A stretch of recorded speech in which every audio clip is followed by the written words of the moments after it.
Hello everyone, आपका आज फिर से स्वागत है मेरे इस YouTube channel study with accuracy में। आज हम बेसिकली इंग्लिश का एक ऐसा टॉपिक लेकर आए हैं जो बच्चों को एग्जाम लेवल पे काफ़ी ज़्यादा परेशान करता है और उसको हम बिल्कुल भी सिंपल भाषा में, बिल्कुल सरल भाषा में उसको हम लोग आज समझने वाले हैं। तो वीडियो को स्किप मत कीजिएगा, वीडियो को अंत तक देखिएगा, आपको ये वीडियो काफ़ी हेल्पफुल लगने वाली है। ठीक है, तो स्टार्ट करते हैं नरेशन। देखिए, अगर हम नरेशन की बात करें तो नरेशन का मतलब सीधा सिंपल से बात क्या होता है, उसका मतलब होता है स्पीच। क्या? स्पीच यानी बोलना। देखिए, हम किसी के सामने कुछ भी बोलते हैं, ठीक है, हम लोग किसी के सामने कुछ भी बोलते हैं, अगर इस बोले गए शब्दों के हम लोग किसी के सामने कुछ भी बोलते हैं और इस बोले गए शब्दों के आधार पर हम लोग चीज़ों को दो भागों में हम लोग पेश करते हैं। ठीक है, क्या क्या वो हो सकता है? तो एक हो सकता है ये डायरेक्ट स्पीच, एक होता है इनडायरेक्ट स्पीच। क्या होता है? एक होता है डायरेक्ट स्पीच और एक होता है इनडायरेक्ट स्पीच। देखिए, डायरेक्ट स्पीच क्या होता है? डायरेक्ट स्पीच कहने का क्या मतलब है? It is the act of telling, writing और डिस्क्राइबिंग एन इंसिडेंट और a course of events in his own words. देखिए, जो स्पीकर होता है, स्पीकर जो बोला उसके शब्दों को यानी उसके वर्ड्स को डायरेक्टली हम पेश करते हैं, बिना उसके कोई मैनिपुलेट किए हुए, बिना अपने से कोई शब्द जुड़े। स्पीकर ने जो कहा वो हमने डायरेक्ट किसी के सामने पेश किया, तो उसको हम बोलते हैं डायरेक्ट स्पीच। यानी स्पीकर जो बोला उसको बिल्कुल हूबहू, उसके अंदर कोई परिवर्तन ना करे, बिल्कुल हूबहू अगर हम रखें सामने, तो उसको हम कहेंगे डायरेक्ट स्पीच। क्या कहेंगे उसको? तो उसको हम कहेंगे डायरेक्ट स्पीच। अब बात करते हैं इनडायरेक्ट स्पीच। तो इनडायरेक्ट स्पीच में क्या? तो वर्ड्स आर मैनिपुलेटेड, बातों को घुमाकर पेश किया जाता है। यानी स्पीकर ने जो कहा वो हम ना कहकर उसी चीज को, मीनिंग नहीं बदलेगा, उसी चीज को हम अपने वर्ड्स में हम पेश करते हैं जो स्पीकर ने कहा। देखिए, क्या? तो वर्ड्स में परिवर्तन होता है। ठीक है, वर्ड्स में परिवर्तन होता है और इस जो परिवर्तन होता है, अगर इस परिवर्तन का अगर हम समझे तो इस परिवर्तन को हम लोग एक कैटेगरी में बांट कर चलते हैं जिसको हम बोलते हैं ट्रांसफॉर्मेशन। क्या बोलते हैं उसको? उसको हम बोलते हैं ट्रांसफॉर्मेशन। तो याद रखिएगा, ट्रांसफॉर्मेशन का बेसिक मीनिंग क्या होता है? ट्रांसफॉर्मेशन का जो बेसिक मीनिंग होता है वो क्या होता है? ट्रांसफॉर्मेशन का मीनिंग होता है change in the structure,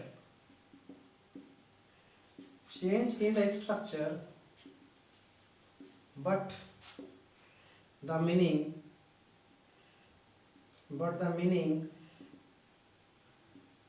remains same।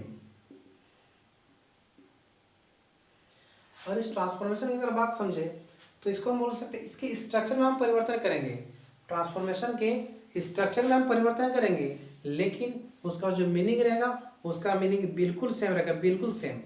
ठीक है, देखिए, ये जो ट्रांसफॉर्मेशन है, ये चेंज स्ट्रक्चर है। अगर हम बात करें स्ट्रक्चर क्या है और स्ट्रक्चर को हम कैसे जानेंगे, तो याद रखिएगा, स्ट्रक्चर को हम जानेंगे, स्ट्रक्चर का कुछ सीक्वेंस होता है। अगर हम इस स्ट्रक्चर को समझे तो स्ट्रक्चर क्या हो सकता है? यानी पहले सब्जेक्ट, क्या हो सकता है? पहले सब्जेक्ट, उसके बाद वर्ब, उसके बाद ऑब्जेक्ट, यही इसका स्ट्रक्चर है। ठीक है, ट्रांसफॉर्मेशन क्या है? ट्रांसफॉर्मेशन मतलब क्या होता है कि कोई भी चीज में स्ट्रक्चर में परिवर्तन करेंगे लेकिन मीनिंग बिल्कुल सेम रहेगा। यानी जो स्पीकर ने कहा उसी चीज को अगर मतलब बात को घुमाकर अगर उसको वर्ड्स को मैनिपुलेट करके हम बताएं तो मीनिंग नहीं बदलेगा, मीनिंग डजंट चेंज। उसको क्या कहेंगे? सिर्फ उसका हम स्ट्रक्चर बदल देंगे। क्या बदल देंगे? उसका सिर्फ हम स्ट्रक्चर बदल देंगे। ठीक है,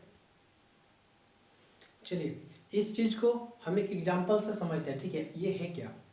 देखिए, सबसे पहले तो आप ये जानिए, देखिए, हो सकता है आप अगर कोई भी फिल्म देखने जाते हो तो फिल्म देखने से पहले आप ये जान लेते हैं कि उस फिल्म में कौन कौन से एक्टर हैं और उन एक्टर का क्या रोल है। तो उसी प्रकार हम नरेशन में जानेंगे इनका नरेशन के एक्टर कौन है और इनका आखिर रोल क्या क्या है। इस एग्जाम्पल के बेसिस पर हम इसको समझने का कोशिश करेंगे बिल्कुल अच्छे तरह से। देखिए, ये क्या है? Ravi said to me I am hungry. Ravi ने मुझसे कहा कि मैं भूखा हूँ। देखिए, हमने पढ़ा क्या, ये एक सब्जेक्ट है, ठीक है, और ये भी सब्जेक्ट है, ये सब्जेक्ट और ये भी सेंटेंस। देखिए क्या एक ही परिवार में, आप बताइए कि एक ही परिवार में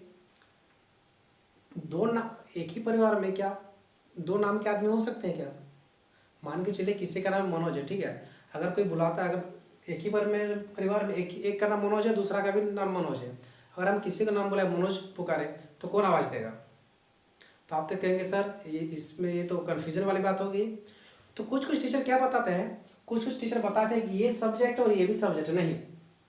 देखिए इसका अगर रियल अगर बोला जाए तो इसको हम कहेंगे स्पीकर, यानी जो बोल रहा है इसको क्या कहेंगे?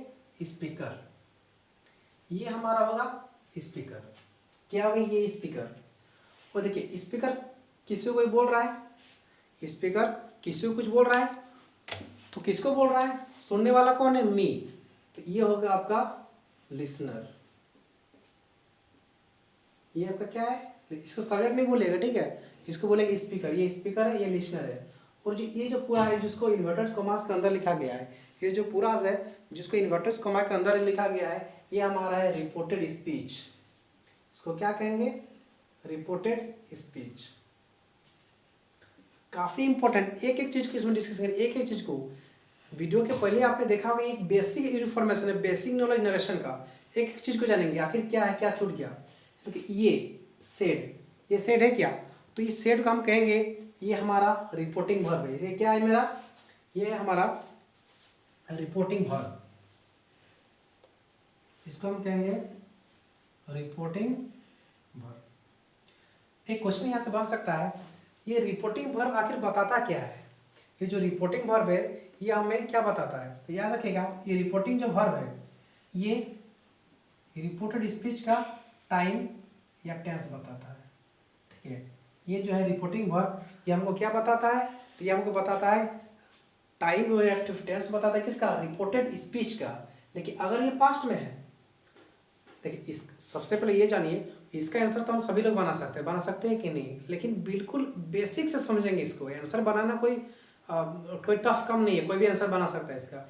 लेकिन इसके पीछे लॉजिक क्या है, क्या ऐसे कैसे बन रहा है, क्या कहीं की एक चीज़ है, उसको जानना एक अपने आप में काफ़ी इंपॉर्टेंट है।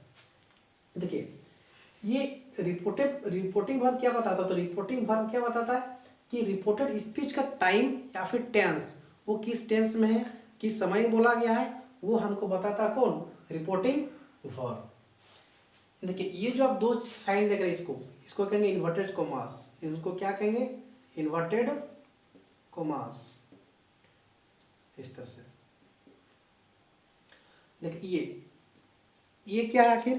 तो देखिए ये हमको बताता है रिपोर्टेड स्पीच का टेंस, ठीक है। ये हमको क्या बताएगा? रिपोर्टेड स्पीच का कौन टेंस में? तो प्रेजेंट टेंस में ये हमको बताएगा क्या? रिपोर्टेड स्पीच का टेंस बताने का काम करेगा। देखिए इस नरेशन में कुछ कुछ रूल है। देखिए मैं कहूँ यहाँ पर इस सेंटेंस इसके कि रवि ने मुझसे कहा कि मैं भूखा हूँ, क्या अभी बोले क्या मैं रवि को रावी कर दूँ, रवि को दूसरा नाम से पुकारूँ? आप कहेंगे सर बिल्कुल नहीं। यानी कहने का क्या मतलब है? कहने का आप इस बात से बिल्कुल समझ गए होंगे कि स्पीकर कभी भी नहीं बदलता। जो स्पीकर है वो कभी भी नहीं बदलता, यानी speaker remains always consistent, speaker doesn't change. यानी हम बोल सकते हैं कि यहाँ जो स्पीकर है स्पीकर कंसिस्टेंट, स्पीकर कंसिस्टेंट यानी स्पीकर कभी भी नहीं बदलेगा। देखिए रवि ने मुझसे कहा आई एम हंग्री, तो क्या लिस्नर का हम बदल सकते हैं? क्या लिस्नर का हम बदलेंगे क्या हो जाएगा? मीनिंग ही तो बदल जाएगा। और हम ट्रांसफॉर्मेशन में यही तो सीखे हैं अभी कि change in the structure but not in the meaning. Okay, change in the structure but not in the meaning. यानी हम बोल सकते हैं कि सर आप लिसनर को भी बदल नहीं सकते, यानी लिसनर रिमेन्स ऑलवेज कंसिस्टेंट। तो यहाँ से दूसरा पॉइंट आ गया, लिसनर कंसिस्टेंट। लिसनर क्या होगा? तो लिसनर हमेशा कंसिस्टेंट होगा, ठीक है। अब हम बात करेंगे रिपोर्टिंग वर्ब के बारे में। चलिए इसको मैं थोड़ा सा इरेज करता हूं। अब हम देखेंगे रिपोर्टिंग वर्ब।